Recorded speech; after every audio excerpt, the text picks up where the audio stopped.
2025년 11월 14일 DMQA 오픈 세미나를 맡은 김수림입니다. 오늘 세미나는 LLMs for Time 시리즈를 주제로 발표하겠습니다. 발표에 앞서 제 소개를 먼저 드리겠습니다. 저는 현재 고려대학교 산업경영공학과에서 재학 중이고 DMQA 연구실에서 김성범 교수님 지도하에 석사과정 진행 중입니다. 제 관심 분야는 연합학습, 시계열 데이터 분석, 그리고 LLM입니다. 제 연락처는 아래와 같고 세미나 관련 문의사항은 해당 메일로 연락 주시면 답변 드리도록 하겠습니다. 발표 순서로는 먼저 시계열과 이 LLM 모델이 어떻게 이어질 수 있는지 배경을 먼저 소개드리고 그리고 이제 언어 모델을 활용한 시계열 예측 모델인 타임 LLM과 이를 연합학습 상황으로 확장한 타임 FFM에 대해 설명드리고자 합니다.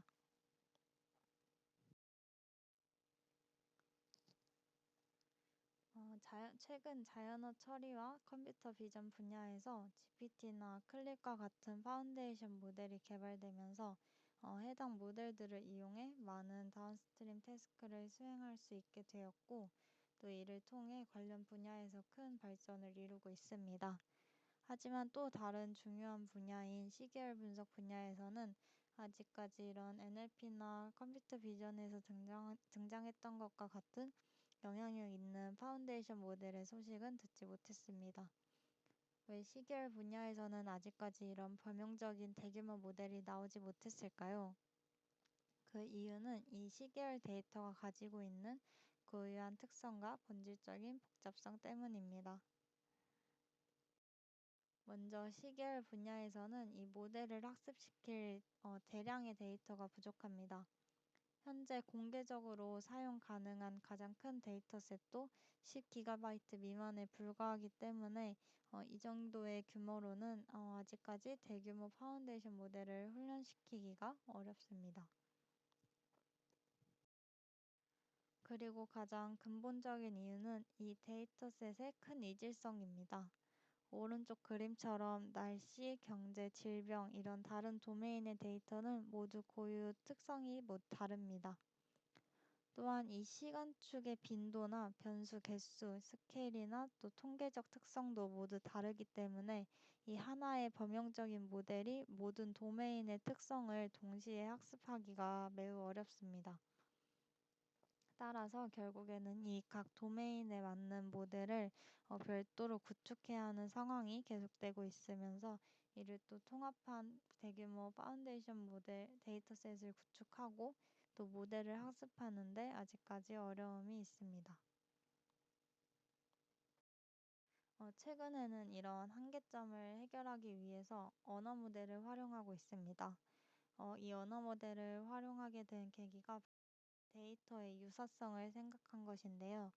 이 언어 데이터와 시계열 데이터는 둘 다 이 시간과 순서에 따라서 의미가 변하는 시퀀스 데이터이기 때문에 이 둘은 근본적인 공통점을 가지고 있습니다.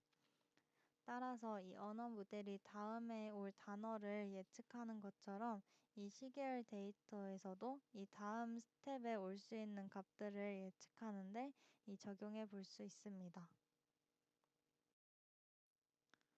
또한 언어 모델이 이 단어들 간의 순차적인 의존 관계를 충분히 잘 학습해서 이 다음 단어를 잘 예측할 수 있다면 마찬가지로 시계열 데이터에서도 이 데이터의 복잡한 패턴을 잘 포착해서 이 다음 스텝을 예측할 수 있을 것이라는 논리로 이를 기반으로 잘 사전 학습된 이런 대규모 언어 모델을 시계열 분야로 확장해 나가는 추세입니다. 이 언어 모델을 활용하는 방식으로는 이 언어 모델의 가중치를 파인 튜닝을 시켜서 이 특정 다운스트림 태스크에 대해서 학습을 추가적으로 시키거나 혹은 이미 잘 학습된 이 언어 모델의 가중치를 프리즈 시키고 이 언어 모델이 내뱉는 값을 통해서 이 태스크를 진행하는 방식이 있습니다. 저는 오늘 이 언어 모델의 가중치는 고정을 시키고 이를 백본으로 활용한 방법론을 위주로 소개해 드리겠습니다. 먼저 첫 번째로 타임 LLM입니다. 이 논문은 작년 2024년 ICRL에 등재된 논문이고 사전학습된 이 언어 모델을 활용해서 다별량 시계열 데이터까지도 잘 예측할 수 있는 파운데이션 모델입니다.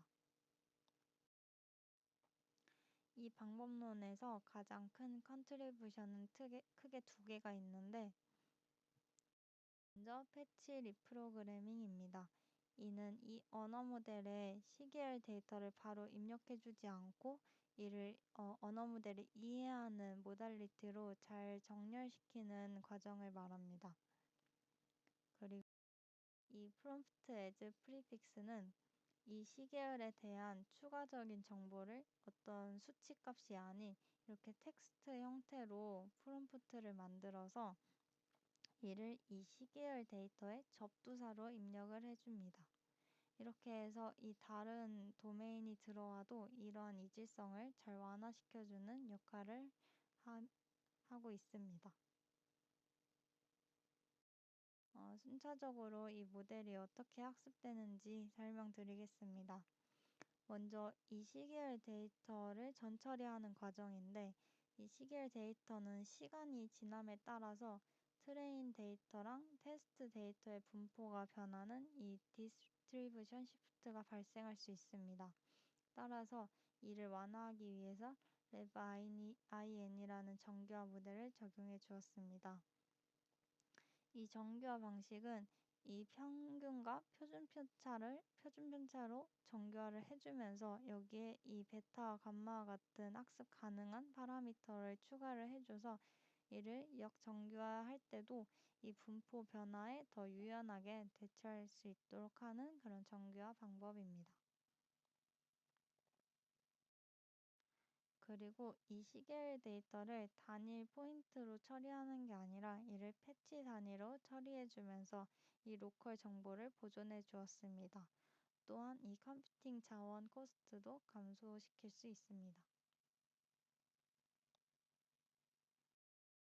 그리고 이렇게 이 패치로 나눠진 시계열 데이터를 이용을 해서 이 언어 모델이 잘 이해할 수 있는 값으로 정렬시켜주는 과정이 이 패치 리프로그램 단계입니다. 이때 이 언어 모델이 가지고 있는 이 단어 벡터들을 활용해 이 시계열 패치와 잘 연결시켜주는 과정이라고 이해하시면 될 것 같습니다. 먼저 이 선형 레이어를 통해서 이 시계열 각각 패치들을 인베딩 해주는 과정을 거쳐 이 차원을 맞춰줍니다. 그리고 그는 이 언어 모델에 이미 가지고 있는 이 사전 학습된 워드 인베딩 벡터들을 사용해 줄 건데요. 이때 이 단어들의 후보군이 처음에는 너무 많고 또 어떤 것이 이 시계열 데이터와 연관이 되어 있는지 모르기 때문에 여기에 이 선형 레이어를 추가를 해주어서 이 시계열 데이터에 맞는 핵심 단어들만 프로토타입으로 남겨줍니다. 그리고 이렇게 앞서 인베딩해준 이 시계열 패치들과 또 후보군으로 남겨진 이 단어 프로토타입 사이에서 이 어텐션 계산을 해줍니다. 이때 이 시계열 패치를 쿼리로 이용을 하고 또 이 단어 프로토타입을 이 키와 밸류로 사용해서 저희가 잘 알고 있는 일반적인 멀티헤드 어텐션을 계산을 하고 이렇게 헤드에서 나온 결과를 컨캣을 해서 해줍니다. 그리고 이렇게 다시 한번 이 리니어 선형 변화를 통해서 이 언어 모델에 잘 들어갈 수 있도록 차원을 조정해 줍니다. 그리고 이 다음으로 이 연구에서 두 번째 기여점인 프롬프트 as prefix에서는 이 시계열의 정보를 프롬프트로 작성을 해주어서 이 시계열 패치 정보를 잘 이해할 수 있도록 해주었습니다. 그래서 먼저 이 데이터셋에 대한 이 설명을 써주었고 또 이건 어떤 도메인인지 그리고 이거는 next 몇 스텝을 예측할 거고 이전에 어떤 몇 스텝이 들어올 것이다. 이런 설명도 덧붙여 주었고 또 이 다별량 시계열이라면 이를 단별량이라고 보고 이 데이터셋에 대한 이런 민맥스와 같은 통계값도 입력을 해주었습니다. 논문에서 말하기로는 이런 통계적 수치를 반영해 준 것이 이 성능 향상에 가장 큰 도움이 되었다고 얘기하고 있습니다. 그래서 이렇게 만든 프롬프트를 이 LLM의 이 토크나이제이션과 인베딩을 통해서 이 백본에 입력해 줄 수 있도록 처리를 해 주었습니다. 그래서 이렇게 마지막으로 이 앞서 만들었던 이 프리픽스와 이 리프로그램 패치를 활용해서 컨캣을 해주어서 이 언어 모델 백본에 입력을 해줍니다. 그리고 후에는 이렇게 출력된 특징 중에서 이 프리픽스를 제거한 이 시계열의 토큰 부분만 아웃풋으로 활용하게 됩니다. 그리고 이렇게 나온 아웃풋을 이 패치들을 늘려주고 또 이 선형 레이어를 통해서 최종적으로 미래 시점값을 예측을 해줍니다. 실험 세팅으로는 이 장기적인 예측과 단기적인 예측을 나눠서 진행을 해주었고 이 언어 모델로는 라마를 사용해 주었습니다. 실험은 총 이 4개 길이의 예측 결과를 평균을 내어서 계산을 해주었습니다. 이때 성능을 확인한 결과 기존 소타 모델인 패치 TST보다 더 낮은 오차를 나타내는 것을 보여주었고 또 이 같은 LLM을 사용하는 이 시계열 예측 모델보다 좀 더 성능 향상이 있음을 확인했습니다. 추가적으로 이 논문에서는 이 패치 리프로그램 하는 이 단계가 실제로 효과가 잘 있는지 어떤 단어들이 선택되는지 어블레이션 스터디를 진행했습니다.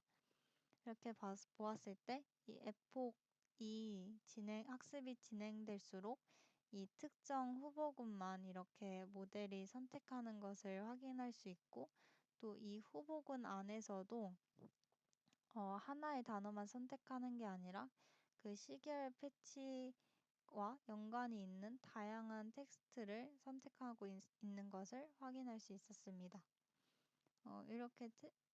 또 이렇게 뽑힌 텍스트 프로토타입을 확인했을 때 이 시즈널이나 이런 평균이라는 좀 수치와 관련된 단어들이 뽑히는 것을 볼 수 있는데 제 생각으로는 이런 단어들이 실제로 그 입력되는 시계열 패치를 잘 직관적으로 설명하고 있는지는 조금 검증이 더 필요해 보입니다.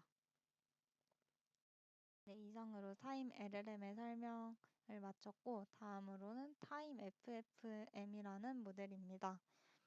이 모델은 작년 유립스에 게재되었고 이 논문은 시계열 데이터로 이제 파운데이션 모델을 만들 때 이 데이터를 하나로 모아서 학습을 시키는 이 중앙 집중형 모델로 구축하는 과정이 어쩔 수 없는 이 데이터 프라이버시 문제가 발생하기 때문에 이를 해결하기 위해서 연합학습 상황을 도입한 그런 모델입니다.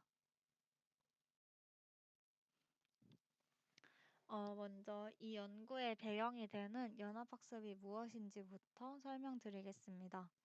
이 연합학습이란 각 이렇게 클라이언트별로 데이터가 나눠져 있는 상황에서 이 데이터를 직접적으로 공유해서 모델을 만들지 않고 이 로컬에서 학습한 모델에서 이 파라미터만 서버에서 집계를 해서 글로벌 모델을 만드는 것을 말합니다. 이렇게 하면은 데이터를 직접 공유하고 그런 모으는 게 아니기 때문에 이 프라이버시를 보호할 수 있다고 합니다.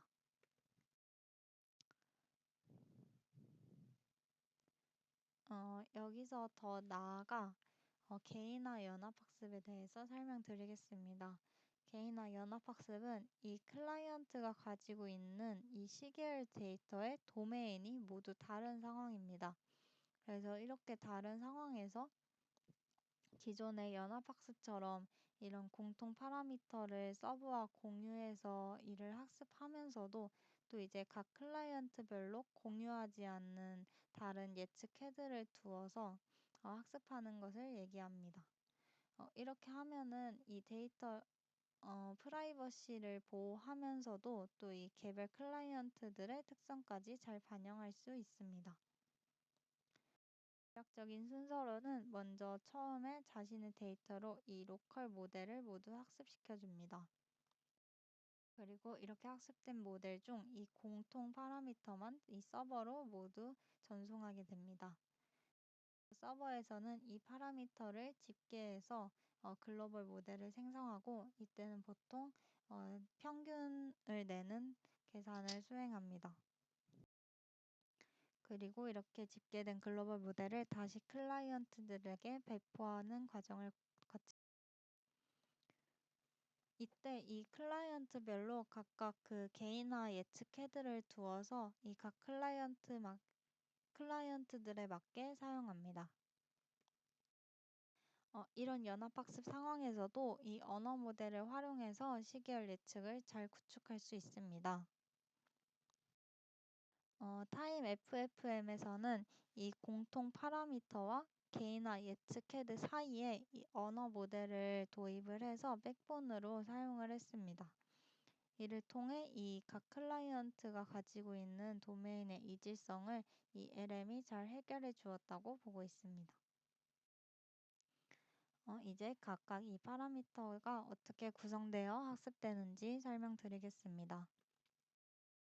이 타임 FFM의 방법론의 큰 틀은 타임 LLM과 거의 유사하고 그를 이제 연합학습 상황으로 확장시켰다는 점에 집중해 주시면 될 것 같습니다. 그래서 전체적인 과정도 타임 LLM과 거의 비슷한데 먼저 이 서버와 공유하는 이 글로벌 모델에서는 이 시계열 데이터를 모두 패치 단위로 바꿔준 뒤 이 투영될 수 있도록 리니어를 거쳐서 차원을 조정을 해줍니다. 그리고 이렇게 변환한 패치들을 이용해서 타임 LLM에서 했던 것처럼 이 워드 임베딩을 활용해 패치 리프로그램 단계를 해줍니다. 이를 통해서 이 프롬프트 토큰과 패치 토큰을 컨캣을 하여서 이 입력되는 시계열 패치가 잘 요약된 이 토큰을 얻을 수 있습니다.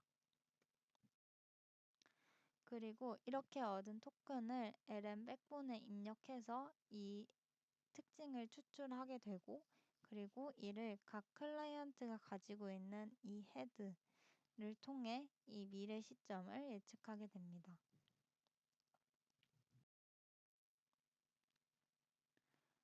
이 연합학습 환경에서의 실험 세팅은 이 각각 8개의 데이터셋을 모두 다른 도메인을 가지고 있는 클라이언트라고 가정을 했습니다. 그리고 여기서 사용한 언어 모델은 GPT-2입니다. 이 실험 세팅도 타임 LLM처럼 총 4개의 예측 길이를 평균한 이 예측 오차를 나타내고 있는데 이때 연합학습 상황임에도 불구하고 이 데이터를 하나로 모아서 학습한 이 유니타임보다 더 성능이 좋거나 그에 준수한 성능을 보이고 있음을 말하고 있습니다.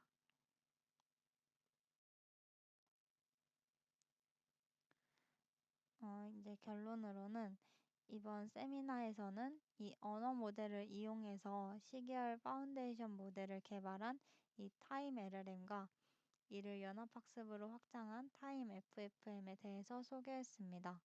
그래서 타임 LLM에서는 이 시계열과 언어의 모달리티를 정렬하고 또 이 접두사를 텍스트로 넣어주는 식의 방법을 통해서 어, 파운데이션 모델을 구축한 방법을 제안하였고 또 이제 최근 데이터 프라이버시 문제가 대두가 되면서 이 데이터가 아닌 파라미터만 공유해서 모델을 구축하는 이런 연합학습 상황에 타임 FFM도 소개드렸습니다.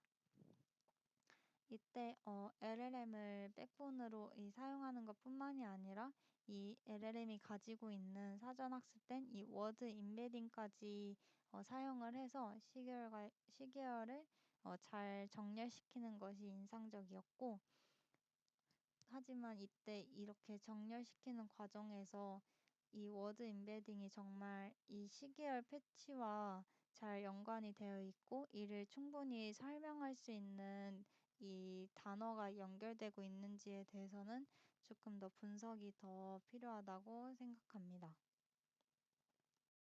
네, 이상으로 발표를 마치겠습니다. 감사합니다.